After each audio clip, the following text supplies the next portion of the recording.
here we are, tuning day. Power. At Browning Tuning and Performance here in Moultrie, Georgia. Will is not here right now. I'm gonna try and do him proud and not mess us up. Never done it before, so bear with me. It's a pretty decent sized shop.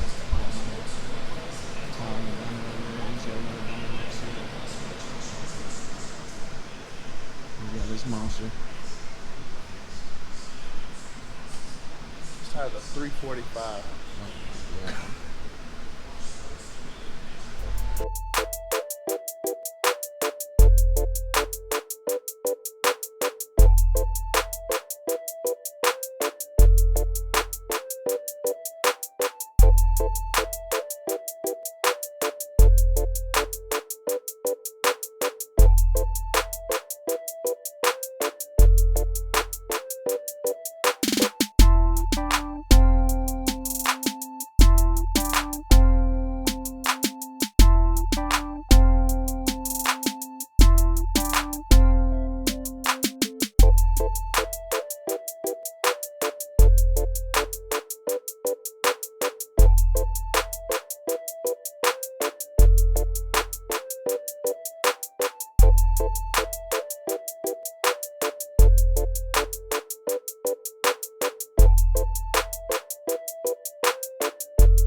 So he's going to do a couple pulls, figure everything out, and he's going to let us do everything from up top the stairs. Usually people have to go inside, but since somebody's here, he's going to let us do this thing.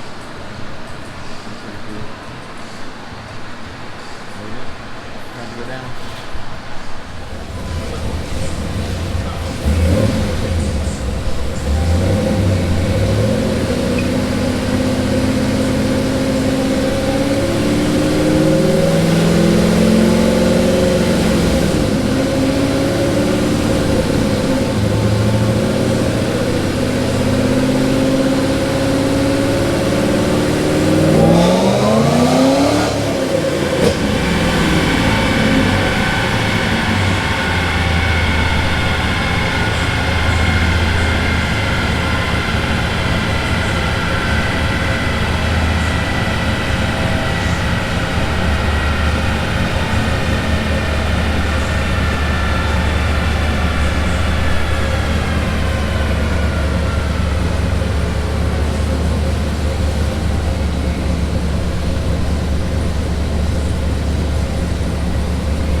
by this point now, you guys should be at the end of the dyno, seeing everything. Numbers should have been up. He ended up making 553 to the wheels.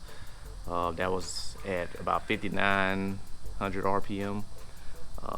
That's as far as we could rev the car out on the dyno, due to it being a stock fuel pump. We already knew we may have this issue, and tuner told us beforehand too. So, like I say, to be safe, we never rev past 6,000. That's when it would kind of start going lean, but he still made 553. That's rear wheel horsepower to the wheels at 5,900 RPM.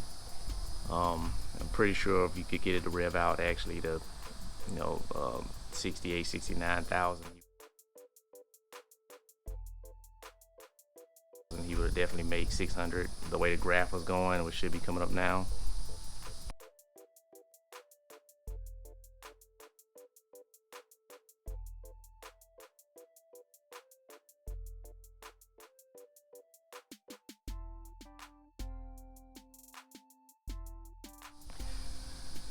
With the way the graph's looking, and climbing, I'm pretty sure, like I say, no doubt he should get to 600 at least to the wheels. He has a stage 3 cam, and he's a manual. My SS, this is stage 1, and it's also automatic. I got 600 to the wheels with this.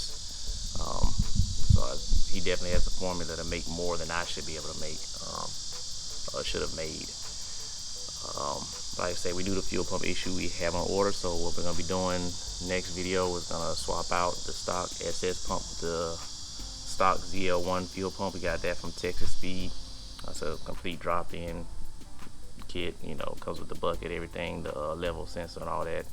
But do that and he should be good to go. Right now, for him to drive, like it is now, tuner pretty much set up RPM limit of 6,000, so he can't go above that, so it won't damage the car. So don't think that we're just out here driving it like that. Measures have been taken and make sure he doesn't go above that. Once I put the fuel pump in there, I'll just use HP tuners to remove that limit. The tuner should be tuned where it should be able to handle just swapping the pump, from what we talked to him. But ask him again to make sure we don't need to bring it back. Hopefully not. And we should just be good to go now once I make those changes in the tune. So other than that, man, I hope y'all enjoyed the video. I say this was a pretty quick one, just trying to kind of show off the shop, new shop. I tuned it done at Browning Tuning, it's Moultrie, Georgia. Derek's the tuner that's tuned all my cars, the Camaro. He tuned my SS, he tuned my GTO back when I had it. I should be tuning this guy soon once we get some flex fuel stuff for it and get everything worked out with that. So like I say, man, next video should be the fuel pump swap, and that car will be good to go. We're gonna try to hit the track this next week or so, kind of get to show you guys what all the cars have done. So I've done videos of those swaps and stuff, but at least be able to show you how they perform. Like I say, we're not gonna go crazy or hard, because we're still working out some kinks and figuring things out. But it'd be this good to show you all what the cars do. I appreciate all the support and the views and likes. Keep on helping your boy out. I'll keep trying to get the content up. And appreciate y'all. Love y'all. You know the vibe. Hit that subscribe.